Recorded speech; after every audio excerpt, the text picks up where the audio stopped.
Assalamu alaikum everyone, this is Wali Mehran and you are watching me on my digital channels. दोस्तों, क्या आपको Bollywood movies देखना पसंद है? अब आप सोच रहे होंगे कि ये कैसा सवाल है, बॉलीवुड मूवीज किसको नहीं पसंद या आज के दौर में कौन नहीं देखता। तो फिर तो आपने 2018 में आने वाली राजी, 2019 में आने वाली यूरी द सर्जिकल स्ट्राइक, 2023 में आने वाली शाहरुख खान की पठान और 2024 में आने वाली फाइटर मूवी भी देखी होगी। अब इन तमाम तर मूवीज में एक चीज जो कॉमन है कि इन तमाम तर फिल्मों में पाकिस्तान की एक नेगेटिव इमेज पोर्ट्रे करने की कोशिश की गई है। जी हाँ, इन मूवीज का प्लॉट इस तरह का डेवलप किया गया है कि इन मूवीज के अंदर मुसलमान बिलअमूम और पाकिस्तानी बिलखसूस विलन का रोल प्ले करते हुए किसी दहशतगर्दी, किसी तबाही या इंडिया के खिलाफ किसी साजिश के अंदर मुलव्वस पाए जाते हैं। इन मूवीज में दिखाए जाने वाला जो विलन है वो अक्सर दाढ़ी रखे हुए होता है। लिबास की बात की जाए तो वो शलवार कमीज में होता है, गले में रुमाल और सर पे टोपी होती है। वो अक्सर अपने डायलॉग्स के अंदर बिस्मिल्लाह पढ़ते हुए दिखाई देते हैं, इंशाल्लाह के अल्फाज बोलते हुए दिखाई देते हैं या जिहाद का लफ्ज इस्तेमाल करते हुए दिखाई देते हैं। अक्सर औकात वो इस तरह के जुमले बोलते हैं जिसमें आता है कि जिहाद जारी रहेगा या काफिरों का खात्मा कर दिया जाएगा। ये तमाम तरह जो लाइंस हैं, ये जो तमाम तरह डायलॉग्स हैं, ये पोर्ट्रे ये करते हैं कि वो जो विलन्स हैं, वो जो टेररिस्ट हैं, वो जो दहशतगर्द हैं, उनका ताल्लुक या तो मुसलमानों से है या पाकिस्तान से है। दोस्तों, आज की इस वीडियो में हम बात करेंगे कि आखिरकार इंडियन मूवीज में पाकिस्तान की तस्वीर कशी नफरत की कलम से क्यों की जाती है और क्यों बॉलीवुड मूवीज के अंदर Pakistani character negative role play करते हुए ही नजर आते हैं और इंडिया के अंदर ऐसी मूवीज को इतनी पजीराई क्यों दी जाती है। तो चलिए बात करते हैं।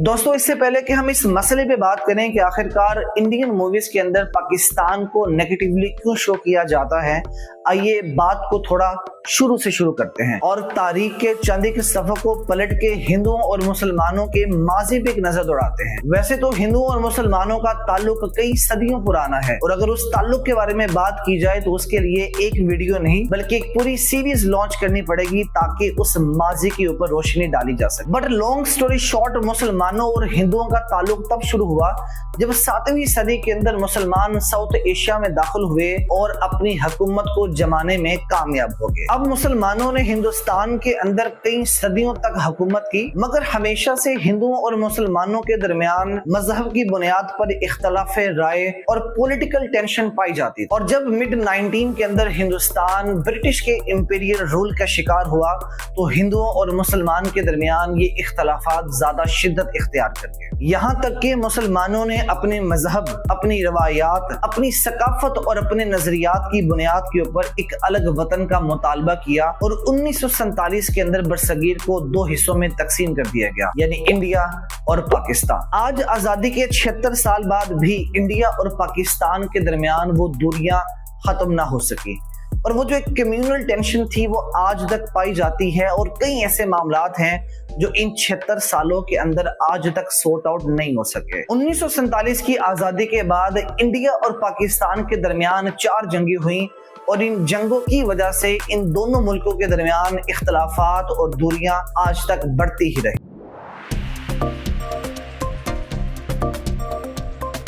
बरसगीर के अंदर फिल्मों की तारीख बहुत ज्यादा पुरानी है। हिंदुस्तान के अंदर पहली दफा मूविंग पिक्चर का तारुफ लुमियर ब्रदर्स ने 1896 में वेटसन होटल में करवाया कि जिसे इंडियन सिनेमा की बुनियाद माना जाता है। इसके बाद हिंदुस्तान के अंदर द साइलेंट इरा का आगाज हुआ और पहली फुल लेंथ फीचरिंग मूवी राजा हरिश्चंद्रा के नाम से 1913 के अंदर रिलीज की गई। ये मूवी मेकिंग के अंदर एक पहला स्टेप था। इस वजह से मूवीज तो रिलीज होने लगी मगर उन मूवीज की आवाज ना होती थी। ये मूवी उस दौर के अंदर एक कामयाब फिल्म साबित हुई और इसके बाद मूवीज बनाने का जो ट्रेंड है वो शुरू हो गया। इसके बाद इंडियन सिनेमा ने तरक्की की राह पर अगला कदम उठाया और 1931 के अंदर एक ऐसी फिल्म रिलीज की कि जिसके अंदर आवाज भी पाई जाती थी। इस फिल्म का नाम आलम आरा था और ये पहली ऐसी फिल्म थी कि जिसके अंदर डायलॉग्स और म्यूजिक भी मौजूद था। ये फिल्म इंडियन सिनेमा के लिए एक गेम चेंजर साबित हुई और इसके बाद फिल्म मेकिंग का जो ट्रेंड है वो चलने लग गया। अब इंडियन सिनेमा के अंदर ऐसा हमेशा से बिल्कुल भी नहीं था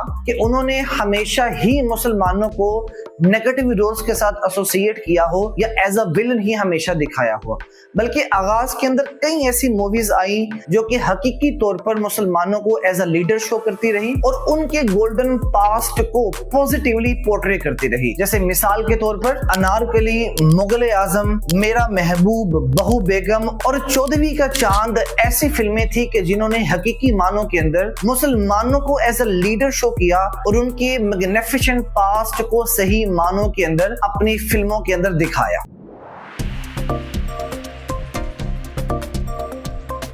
अब बॉलीवुड अपनी मूवीज के अंदर हमेशा से इंडियन पॉलिटिकल ट्रेंड को फॉलो करती आई है। वो अपनी मूवीज में वही दिखाते हैं जो कि उस वक्त उनके पॉलिटिकल ट्रेंड का हिस्सा होता है। यानी मिसाल के तौर पर 1850 के बाद ऐसी मूवीज आई जिनके अंदर होप दिखाई गई, ऑप्टिमिज्म दिखाई गई, नई आजाद हुई रियासत के ब्राइट फ्यूचर को दिखाया गया। 1970 के बाद ऐसी मूवीज आई कि जिसके अंदर ऐसे हीरोज दिखाए गए जो कि मैन ऑफ ऑनर थे और वो पावरफुल और करप्ट लोगों के साथ लड़ते हुए दिखाए गए। ऐसी मूवीज बनाई गई कि जिसके अंदर जो अच्छाई है वो जीत जाती और जो बुराई है वो हार जाती। 1990 के बाद ऐसी मूवीज आई कि जिसके अंदर लिबरल यपीस के बारे में बात की गई, जो दुबई में घूमते हैं, लंदन के डिस्को में नाचते हैं और शाइनी गाड़ियों के अंदर घूमते हैं और ऐसी आजादाना सोच रखते हैं कि जिसके अंदर वो अपनी जिंदगी को सिर्फ अपने असूलों पर जीना पसंद करते हैं। अब पाकिस्तान और इंडिया के अंदर इख्तलाफात तो हमेशा से पाए जाते थे, मगर बॉलीवुड के अंदर पाकिस्तानियों और मुसलमानों को प्रेजेंट करने की अप्रोच में जो फर्क आया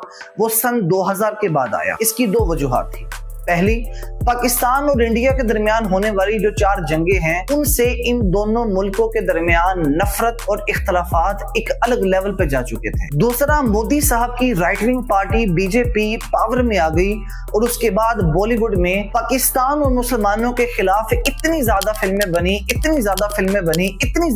बनी कि हम लोग परेशान हो गए और सोचने लगे कि कोई इतना ज्यादा नेगेटिव कैसे सोच सकता है। और जो फिर जहन में ख्याल आया वो सिर्फ यही था कि मारो मुझे मारो। अब बॉलीवुड ऐसी मूवीज के अंदर पाकिस्तान की नेगेटिव इमेज को क्रिएट करने के लिए 3 काम करते हैं। पहला ये कि वो मुसलमानों को फियर बेस्ड मॉन्स्टर के तौर पर शो करते हैं और शो करते हैं कि अगर दुनिया के अंदर कोई दहशतगर्द है तो वो मुसलमान है और अगर दुनिया में दहशतगर्दी है तो उसका ताल्लुक मुसलमानों से ही है। और पाकिस्तान को उन दहशतगर्दों के लिए एक सेफ होम के तौर पर शो करता है और जिनका जिंदगी में मकसद सिर्फ यही है कि उन्होंने इंडिया को नेस्तो नाबूद करना है। दूसरा काम ऐसी मूवीज में क्या करते हैं कि वो अपनी मूवीज का जो टाइटल है वो बड़ा कंट्रोवर्शियल सा रख देते हैं कि जिससे वन वे और दी अदर वो मुसलमानों को डिसऑनर करने की कोशिश करते हैं। जैसे मिसाल के तौर पर अक्षय कुमार की एक फिल्म आई थी खिलाड़ी 786। अब ये जो मूवी है ये कॉमेडी मूवी है और इसका टाइटल क्या रखा जा रहा है, खिलाड़ी 786। अब 786 ये जो फिगर है ये इस्लाम मजहब के अंदर इसको बड़ी वैल्यू दी जाती है, बड़ा एक इज्जत वाला समझा जाता है, इसको बिस्मिल्लाह के साथ एसोसिएट किया जाता है और इस लफ्ज को उन्होंने एक कॉमेडी मूवी के टाइटल के साथ एसोसिएट किया जो कि एक किस्म का इस मजहब को डिसऑनर करने की कोशिश करना है। एक और मूवी आई थी अ जिहाद फॉर लव। अब बेसिकली जो जिहाद है वो अल्लाह की राह पर अल्लाह के लिए किया जाता है, वो किसी भी औरत का या मर्द का प्यार हासिल करने के लिए नहीं किया जा सकता। तो दोबारा यहाँ पर इस जिहाद के लफ्ज के इस्तेमाल से मजहब को या मुसलमानों को डिसऑनर करने की कोशिश की गई है। तीसरा काम जो अपनी मूवीज में करते हैं वो अपनी मूवीज का इस तरह का प्लॉट क्रिएट करते हैं कि उन मूवीज के अंदर जो सेंट्रल कैरेक्टर है वो मुसलमान होता है और वो पूरी मूवी के अंदर 2 काम करने की कोशिश कर रहा होता है। पहला, मेरा ताल्लुक जो है वो पाकिस्तान से नहीं, मैं एक इंडियन हूँ, मैं एक सच्चा इंडियन हूँ और मेरी वफादारी सिर्फ इंडिया के साथ है। दूसरा, मैं मुसलमान तो हूँ मगर मेरा ताल्लुक जो है वो दहशतगर्दी के साथ नहीं, यानी कि उनके करीब मुसलमान होते ही आपका ताल्लुक दहशतगर्दी से पैदा हो जाता है और पाकिस्तान से पैदा हो जाता है। जैसे मिसाल के तौर पर शाहरुख खान की मूवी आई थी माई नेम इज खान। अब इस पूरी मूवी के अंदर जो शाहरुख खान है वो यही डायलॉग बार बार रिपीट करता हुआ दिखाई देता है, my name is Khan and I am not a terrorist. Khan and I'm not a terrorist. यानी कि जो खान नाम है ये मुसलमानों का होता है, तो अब यहाँ पर वो साबित ये करने की कोशिश कर रहा है कि भाई मैं मुसलमान तो हूँ मगर मैं दहशतगर्द नहीं। दूसरी शाहरुख खान की ही एक मूवी आई थी चक दे इंडिया। अभी चक दे इंडिया मूवी के अंदर स्टार्टिंग के ऊपर हॉकी का एक मैच होता है जिसके अंदर शाहरुख खान की इंडिया की जो टीम है वो हार जाती है और उस हार की जो जिम्मेदारी होती है वो शाहरुख खान पे डाल दी जाती है ये कह के कि ये पाकिस्तान के साथ मिला हुआ है। अब इस पूरी मूवी के अंदर जो शाहरुख खान है वो इंडिया की एक नई हॉकी टीम बनाता है और फिर वो दोबारा मैच खेलते हैं और एंड पर आकर वो मैच को जीत जाते हैं। कहीं ना कहीं मकसद ये होता है कि शाहरुख खान ने अपने माथे पे लगी हुई जो तोहमत है वो उतारनी है कि मेरा ताल्लुक पाकिस्तान के साथ नहीं, मैं एक सच्चा इंडिया हूँ। ये जो सेंट्रल कैरेक्टर है, ये जो हीरो है, वो पूरी मूवी के अंदर यही साबित करने की कोशिश करता है कि मुसलमान होने के बाद मेरा ताल्लुक जो है वो पाकिस्तान से नहीं या दहशतगर्दी से नहीं। यहाँ पे मजे की बात यह है कि ऐसी मूवीज के अंदर अमूमन ऐसे स्टार्स को कास्ट किया जाता है जो कि मजहबी तौर पर मुसलमान हैं। जैसे मिसाल के तौर पर बॉलीवुड के जो 3 बड़े खान हैं, आमिर खान, सलमान खान, शाहरुख खान, ये मजहबी तौर पर मुसलमान हैं और इन्हीं को ऐसी मूवीज में कास्ट किया जाता है जो कि पाकिस्तान के खिलाफ होती हैं। जैसे आपने सलमान खान की देखी होगी मूवी एक था टाइगर, पठान देखी होगी। अब ये बात साबित ये करती है कि बड़े बड़े जो स्टार हैं वो भी अपने घुटने टेक देते हैं इंडियन पॉलिटिक्स के सामने और वो इन मूवीज के जरिए यही साबित करते हैं कि उनका ताल्लुक इंडिया से है और वो सच्चे हिंदुस्तानी हैं और इसलिए वो इन मूवीज के अंदर आकर बॉलीवुड का ये जो प्रोपेगेंडा है इसको फैलाने के अंदर उनकी मदद करते हैं। अब इन मूवीज के अंदर प्लॉट को इस तरह से नॉन सेंसियल वे में क्रिएट किया जाता है कि जिसका मकसद सिर्फ ये होता है कि पाकिस्तान की नेगेटिव इमेज को शो किया जाए या इन मूवीज के अंदर फैक्ट्स एंड फिगर को इस तरह से एग्जैजुरेट किया जाता है या तब्दील कर दिया जाता है कि वो फैक्ट्स एंड फिगर हकीकत से बहुत ज्यादा दूर हो जाती हैं। जैसे मिसाल के तौर पर 2019 में आने वाली movie during the surgical strike में इंडिया पाकिस्तान के एक सपोज्ड टेरर अटैक के रिजल्ट में पाकिस्तान पे एक सर्जिकल स्ट्राइक करता है। अब वैसे तो ये movie based on the true incident है मगर इसका ताल्लुक हकीकत से दूर दूर तक कहीं पे भी नहीं। अगर हम बात करें 2023 में आने वाली पठान मूवी के बारे में तो इसका प्लॉट भी हमें नॉन सेंसियल मिलता है। अब इस मूवी के स्टार्ट के अंदर ही नरेंद्र मोदी जी की गवर्नमेंट ने आर्टिकल 370 को रिवोक करते हुए नल एंड वॉइड करार दे दिया, जिसकी वजह से पाकिस्तानी जनरल ये कहता है that I want to bring India to its knees और वो इसी वजह से एक टेररिस्ट को कॉल करता है और इंडिया की बर्बादी का उसको टारगेट देता है। अब अगर आर्टिकल 370 को आसान लफ्जों में समझाऊं तो ये इंडियन कॉन्स्टिट्यूशन में एक ऐसा इंस्ट्रूमेंट था कि जिसकी वजह से कश्मीर की असेंशन इंडिया में थी। अगर इस आर्टिकल 370 को नल एंड वॉइड करार दे दिया जाए तो इंडिया का कब्जा कश्मीर के ऊपर वैसे ही इलीगल कहलाएगा, यानी कि इंडिया ने कश्मीर को खुद ही छोड़ दिया। मतलब कुछ भी। अब एक बड़ी सादा सी बात जो जहन में आती है वो ये है कि भाई बॉलीवुड पाकिस्तान को लेकर नेगेटिव मूवीज तो बनाएगा, उनके इख्तलाफात हैं, लड़ाई है, मसाइल हैं, तो इख्तलाफात तो फिर इंडिया के दूसरे ममालिक के साथ भी रहे, मसाइल तो दूसरे ममालिक के साथ भी रहे। वो आपको 2020 में होने वाला लद्दाख का वाकया याद नहीं कि चाइना ने 38,000 स्क्वायर किलोमीटर लैंड पर कब्जा हासिल कर लिया, मगर इसके बावजूद मैंने आज तक बॉलीवुड की मूवीज में चाइनीज को कोई भी विलन का रोल प्ले करते हुए नहीं देखा। क्या आपने देखा?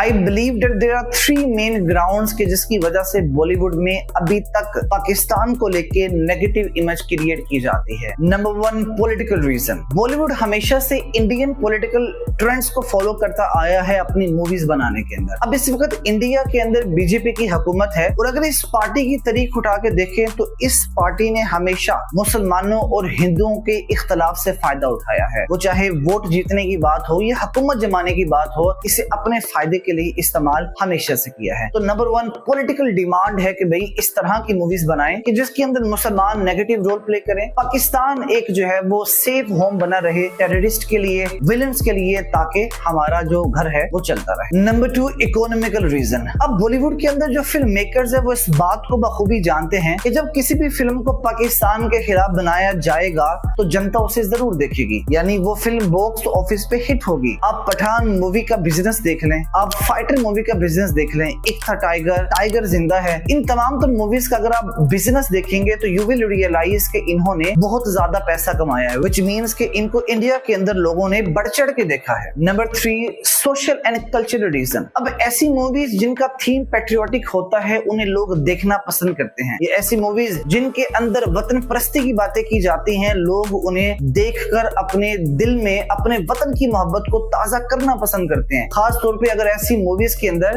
किसी ऐसे वतन की बात की जाए कि जिसके साथ जो दुश्मनी बड़ी पुरानी है, या ऐसी कौम के बारे में बात की जाए, ऐसी कौम को डिग्रेड किया जाए कि जिसके साथ कल्चरल जो डिफरेंसेस हैं वो कई सदियों पुरानी है, तो ऐसी मूवीज बहुत ज्यादा चलती हैं। तो चूंकि पाकिस्तान और मुसलमानों के साथ इंडिया और हिंदुओं का एक बहुत पुराना माजी है और बहुत ज्यादा इख्तलाफात हैं, तो जब इन दो कौमों के दरमियान दोबारा मूवी बनती है और इसके अंदर मुसलमानों को डिग्रेड किया जाता है, पाकिस्तान को डिग्रेड किया जाता है, तो ऐसी मूवीज को लोग देखना पसंद करते हैं।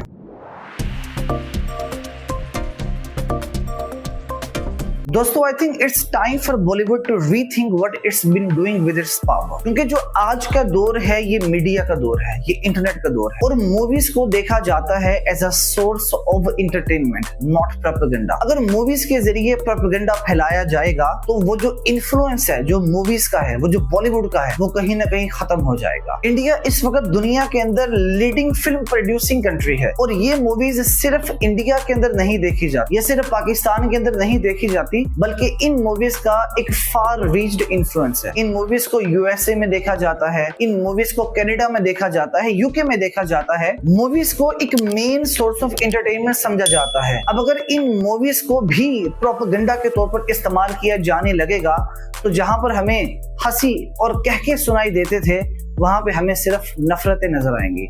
तो मेरे ख्याल से आई थिंक इट्स टाइम कि जब हम उन नफरतों को खत्म करके एक मीडियम को प्रॉपर यूज करें जिस मकसद के लिए उसको बनाया गया है। And I think it's time to stop कि पाकिस्तान जो नहीं है उसको वो बनाया ना जाए और मुसलमान जो करने की कोशिश नहीं कर रहे उसको वो दिखाया ना जाए।